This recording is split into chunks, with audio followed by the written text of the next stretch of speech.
பயிற்சி 5.2 question number 4 முனை குவியம் இயக்குவரையின் சமன்பாடு செவ்வகல நீளம் இதெல்லாம் கண்டுபிடிக்கணும். அதாவது 1 2 3 4 கொஷின் கேட்குறாங்க. ஃபர்ஸ்ட் சப்டிவிஷன் பாருங்க. Y square is equal to 16x. Y square வந்துருச்சு, இந்த இடத்துல ப்ளஸ்ன்னு வந்துருச்சு. அப்போ உடனே உங்களுக்கு ஞாபகம் வர வேண்டியது வலப்புறம் திறப்புடைய பரவளையம். வலப்புறம் திறப்புடைய பரவளையத்துக்கு ஃபார்முலா என்ன? Y square is equal to 4ax. So அந்த பேசிக்ஸை நல்லா தரவாக இருந்தீங்கன்னா இந்த எந்த கணக்கு கொடுத்தாலும் நம்ம ஈஸியாக போட்டுடலாம். அது பரவளையமா நீள்வட்டமான்னு டக்குன்னு கண்டுபிடிச்சிடலாம்.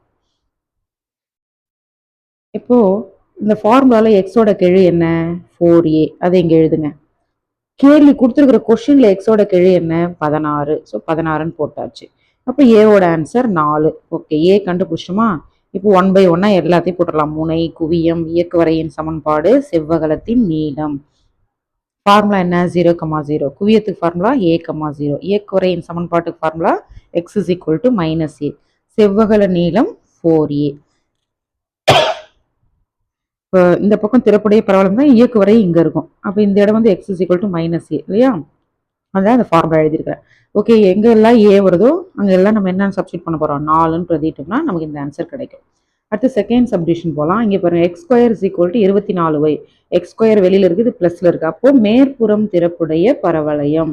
மேற்புறம் திறப்புடைய பரவளைய ஃபார்முலா என்ன? X square is equal to 4ay. இங்கே ஒய்யோட கெழு 4a. கேள்வியில் ஒய்யோட கெழு 24. அப்போ a ஈக்குவல் டு 6ன்னு கிடைச்சிரும். இப்போ முனை 0,0 0,0 அப்படியே எழுதுங்க. குவியம் 0,a. ஏன்னா இது ஒய்ஹெச் இல்லையா? மேற்புறம் திறப்புடையதுன்னா ஒய்ஹெச்ல இருக்கிறதுனால 0,a. 0,a தான் 6. ஸோ பிரதிட்டாச்சு. அடுத்து இயக்குவரையின் சமன்பாடு இந்த இடத்துல இருக்கும் இல்லையா இயக்குவரை, இதோட formula y is equal to -a. அதான் எழுதியிருப்பேன். So y is equal to a மதிப்பு 6. அப்போ -6. 4a. a தான் எவ்வளோங்க? 6. அப்போ 6 4 24. ஸோ இதுதான் இந்த சம்மோட ஆன்சர்.